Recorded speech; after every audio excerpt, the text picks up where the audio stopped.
Faly miarabantsika rehetra ny tenako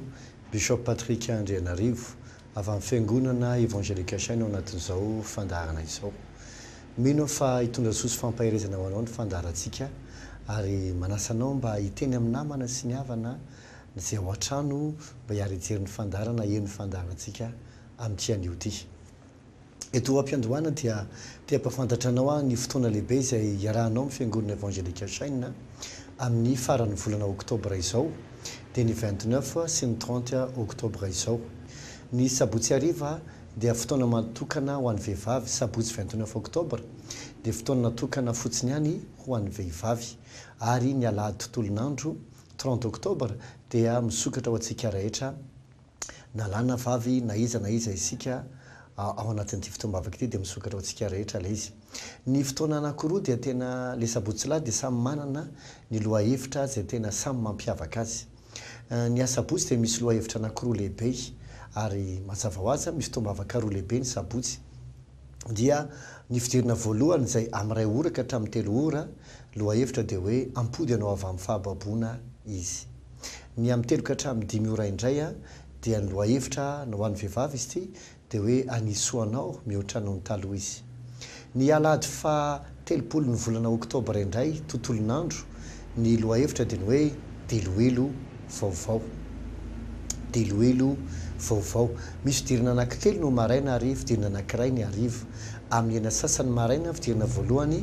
dia amin'ny 7 ora sasany dia amin'ny 10 ora sy sasany. Ny hariva kosa dia amin'ny 2 ora sy sasany. Izay anasana antsika rehetrarehetra ho avy amin'izany.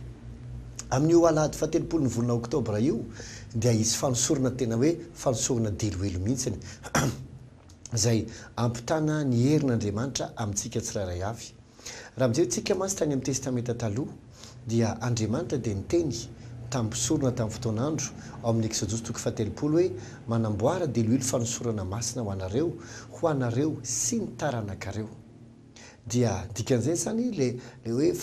tsy possible ny hoe olona anankiray hanamboatra menaka ray tavoahangy na ray barika dia ho ana sy ny taranany iny.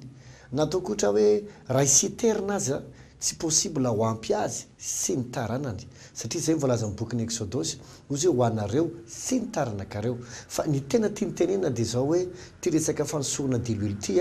dia hatrany amin'ny taranakareo dia mila ataonareo foana izany. Zay ny zavatra tian'Andriamanitra ho resahana. Fa inona moa ny eo ambadiky ny fanosorana?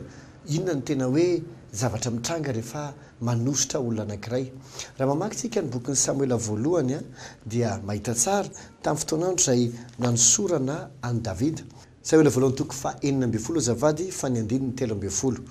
Ozy hoe ary Samuela nandray nitandroka feno deloelo ka nanositra azy teo amin'ny rahalahiny.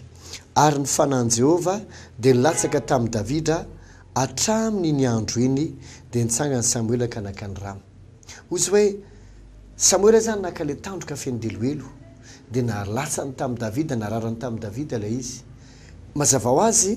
deloelo ity izay efa namasinina teo anatrehan'Andriamanitra. Deloelo fanosorana masina araka ilay niteneniko anao teo hoe izay nandidin'Andriamanitra ny Israely ary ho azy hatramin'ny taranaka faramandimby. Dia eto Davida dia nosorana dia ny zavatra nilatsaka taminy Baiboly dia tsy miteny hoe dia nilatsaka tamin'i Davida ny deloelo. Fa izy hoe rehefa nandray ny deloelo izy rehefa nandray ny tandroka feno deloelo izy ka nanositra azy teo amin'ny rahalahiny dia izy ny fanahin'i Jehova dia nilatsaka taminy. Tsy rehefa tsara izy tsy miteny ary dia feno menaka Davida, fa izy ary ny fanahin'i Jehova dia nilatsaka taminy. Midika zany fa rehefa manamasina deloelo anankiray araka ny ten'Andriamanitra ny mpanompon'Andriamanitra ka manositra ny olona amin'iny dia ny zavatra mitranga midina ho aminy amin'ilay olona izay hosorana ny fanahan'Andriamanitra. Midina ao amin'ilay olona ny fanahan'Andriamanitra. Raha mijerinao tamin'ny testamenta aloha dia beda be ny olona izay nosorana isaky ny raha nosotra mpanjaka na mpisorona na olona apetraka amin'ny asa fanompoana anankiray dia hosorana mandrakariva izy. Moa ve mbola mitombo zany aty amin'ny testamenta vaovao satria mety eritreritsika hoe ka ho an'ny Israely zany ka tsika nge tsy Israely tsika kristianina. Mamela maky andin-tsoratra masina anankiray aminao ao amin'ny Romanina 2 ka ny 9:20. Zao lazainy hoe fa tsy izay araky ny miseho no jiosy ary tsy izay miseho eo amin'ny nofo no famorana fa izay araky ny miafina no jiosy ary ny famorana dia amin'ny fo amin'ny fanahy fa tsy amin'ny soratra ny fideranan'ireny dia tsy avy amin'ny olona fa avy amin'Andriamanitra. Ina dikan'izany ny tena jiosy dia tsy le jiosy ara-nofo intsony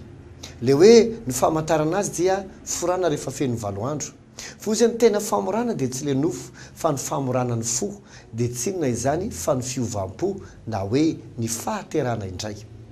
Ka ny tena jiosy zany zay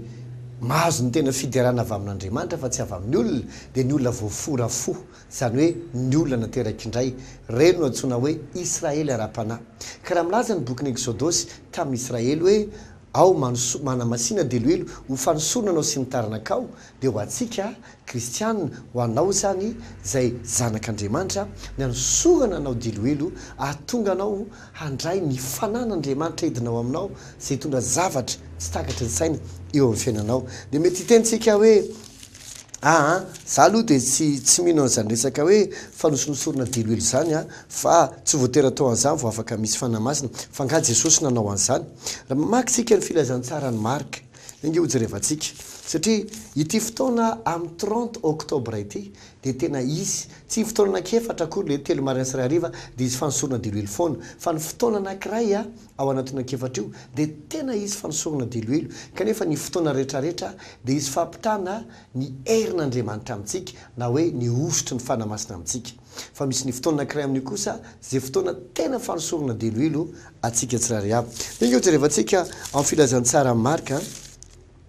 Marka toko 9 ka rahaitsika manomboka eo amin'ny 9 fa 7 ary ny antsondro 12 lahy hankeo aminy izy ka naneraka azy tsiroroa sy nanome azy fahefana hamoaka fanahy maloto ary nandrara azy izy mba tsy hitona zavatra ho any amin'izay alehany na hanina na kitapo na volana amin'ny fekibony afa-tsy ny tehina ihany. Hoy izy zao nytoy ihany 9 asokapa ny tongotrareo ary aza mitondra akanjo roa ary koa izy taminy izay trano idirinareo dia mitoera aho mandra-pialanareo any. 9 Marka toko 9 zao ary izay tanana tsy hampandrosanareo na tsy hainao nareo raha miala ianareo da hitsano ny vovoka ampaladianareo teo vavolombelona aminy. Eto ilay izy 12 dia lasa nandeha izy ireo ka nitory fa tokony hibebaka ny olona ary demony maro no navoakany ary nosorany deloelo ny marary maro ka nosotraniny. Ino tsara zany Jesosy remina 17 ozy nanome azy fahefana dia rehefa avy eo izy 12 lasa izy nandeha nitory filazantsara dia namoaka demony sady nanosotra ny olona deloelo. Dikan'izay zany rehefa niteny Jesosy hoe ndana mamoa demony mitory filazantsara dia sady nanome azy deloelo izy hetiny ampiasaina hanasitranina ny olona anafana ny olona famatorany fanahy maloto satria rehefa mikasika ny olona anankiray ny herin'Andriamanitra ny fan'Andriamanitra amin'ny alalan'ny fanosorana deloelo dia ho setrana izy ary ivoaka izay fanahy ratsy mangeja azy. Mety hiteny angamby ianao hoe ka Matthieu, Marka, Luka, Jona hoe mbola tsy tena testamenta vaovao fa asan'ny apôstôly vao manomboka ny testamenta vaovao dia indrindray hojerevantsika ny bokin'ny Jakoba indray no raisitsika ato amin'ny episteliny Jakoba novakitsika Jakoba toko 5 ka ny 9 fa 7 sy ny 5. Misy marary va eo aminareo aoka izy apakalolo ny fiangonana ary aoka anosotra deloelo azy amin'ny anaran'ny tompo ireo sady hivavaka eo aminy. Jerevy tsara misy marary va ozy izy dia aoka izy apakalo olona. Ny atao hoe lo olona ao am-piangonana dia tsy izay olona lehibe sy fotsy volo akory fa natao hoe lo olona dia olona izay efa voataiza tamin'ny tenin'Andriamanitra mahay mampiasa tsara ny tenin'Andriamanitra ary tonga amin'ny fahamatorana ka no tendrena ho lo olona ao anaty fiangonana. Dia ozy hoe antsorany olo reny ozy izy dia izy inona ny zavatra ataony anosotra deloelo azy amin'ny anaran'ny tompo ireo sady hivavaka eo aminy ary ny fivavaky ny finoana dia amonjy le marary de tontoyany fa ny tompo anangana azy dikeza zany le marary zany hosorona de lui leto de mivavaka le mpanompon'andriamanitra de zay mivavaky ny finoana amonjy azy fino zavatra mitranga ny tompo anangana azy itsy ny teny hoe itsy ny teny hoe ny diloilo fa ny tompo no anangana azy inona tiako tenena am'izany satria tahaka ny tamin'ny andro ny davida mihitsy rehefa hosorona diloilo ny olona anankiray de milatsaka amin'ny fanahy masina de ny fanahan-tompo zany de rehefa aveo ny tompo izy izy hanangana azy tanao zany ny fansorana de fampitana ny hery ny fanahy masina sy ny fanan'andriamanitra amin'ny olona anankiray tsy ndiko tsara fampitana ny herin'andriamanitra sy ny fanan'andriamanitra amin'ny olona anankiray ahoana voalaza ny boky ny asan'ny apôstôly toko 10 ka ny andininy fahavalo amin'ny telopolo zao lazainy hoe izay nosoran'andriamanitra tamin'ny fanahy masina sy ny hery ka nandehandeha nanao soa sy nasitrana izay rehetra azo ny herin-devoly satria andriamanitra nomba azy zay rehefa tsara zany andriamanitra de nanositra an' jesosy rehefa nanositra an' jesosy izy de tsy hery fotsiny nomeny azy fa nanositra azy tamin'ny fanahy sy ny hery de zay rehefa tsara rehefa hosorona amin'ny diloilo ny olona de latsaka amin'ny fanahy de ohatr'izay koa miara-midina amin'iny fanahy iny ny herin'andriamanitra noho zany zava-dehibe ny fanosorana ary zay ny antonyity fitombavaka amin'ny 30 ny volana oktobra ity etsy amin'ny palais des sports Mahamasina zay fotoana hanosorana anao andraisanao ny herin'andriamanitra iovany ny fiainanao mamela teny aminao ny fiainana de mila hery raha am'izao andro zao ianao tsy manana hery sarotra anao niatrika an'izao fiainana zao satria nahoana ny zavatra rehetra de mila hery vao afaka mihetsika ny zavatra rehetra raha tia kiravadiko ty tsy maintsy mila ny tanako hery ny tanako manetsika azy vao afaka mihetsika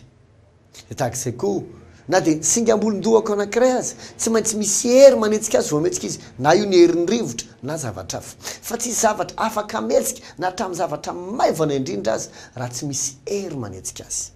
raha ohatra de ataoko hoe mahatsiaro anao tsy mihetsika ntsony ny fiainanao misy tagana tsy mandroso araka ny tokony ho izy de mamela teny aminao ny ilainy zany de herin'andriamanitra raha sanatriazaka ny entsitongana mihitsy ny fiainanao na ny fanomponao na ny fidiram-bolanao ka tianao hiakatra tsy miakatra ho azy am'izao io fa mila hery anangazy hitanao reny boïne ngeza be avion ngeza be reny toko ohatra hoe le avion mazaka 400 personnes reny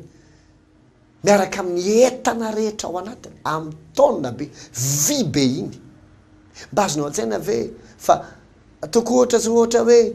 bola anankiray le filalaovana reny ary pétanque le fanaovana pétanque reny atsiponao tsy lasa lavitra be hoe makaiza de manao na lavitra iny vy be avion amin'ny taona iny tsy maintsy misy hery manaingy azy vao miakatra izy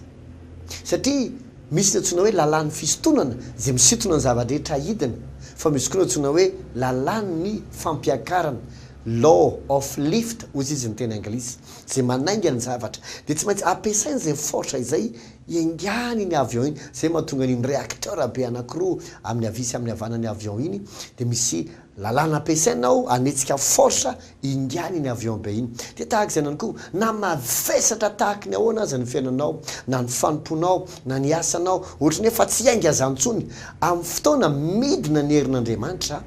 dia afaka iainga ny zavatra rehetra eo aminao afaka iaingy ary zay no antony fotoana amin'ny alahady 30 oktobra tsy ny hoe anositra anao diloilo vaovao fotsiny fa izara aminao fatakarana ary miaraka amin'izay révélation tenin'andriamanitra fahalalana raisinao zay miaraka amin'ny herin'andriamanitra tsy azo sakanana intsony ny fiovan'ny fiainanao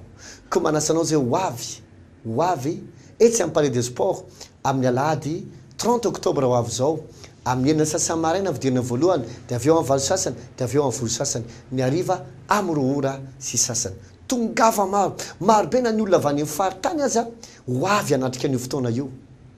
betsaka ny olo efa miantso hoe te anatriky le fotoana manao ahoana sy manao ahoana vony zahay andray anareo rehetra ampanajana sy ampifaliany ary ampitiavana azo antoka eto ny marary amin'ny fotoana io ninninna aretiny eto zay olona voafatotro ny fanamaloto ninninna fatorona mahazo azy tsy indre mandeha na indroa na intelo no efa feno adala sitrana vao tamin'ny lahady vao maly lahady tao am-piangonana nisy lehilahy zay verisaina nentina teny an-janamasina fa navoaka fotsiny fa nentina tao am-piangonana ary sitrana izy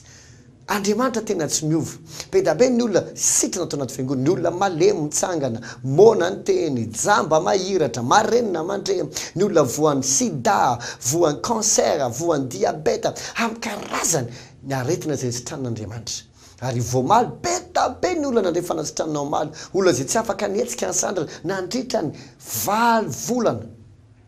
narary sitran'Andriamanitra tena hoe tena amin'ny karazany maro ny fanasitranana tongava amin'ny fotoana amin'io eto ny marary eto ny olanao ivavakintsika ampitany herin'Andriamanitra aminao zay miaraka amin'ny fatakarana azo antoka tanteraka ny fiovan'ny fiainanao sy ny fandarantsika efa dia manao velomanao ny tenako Bishop Patrick Andrianarivo avy amin'ny fiangonana Evangelique Chaigny tomboa fa soavana veloma toko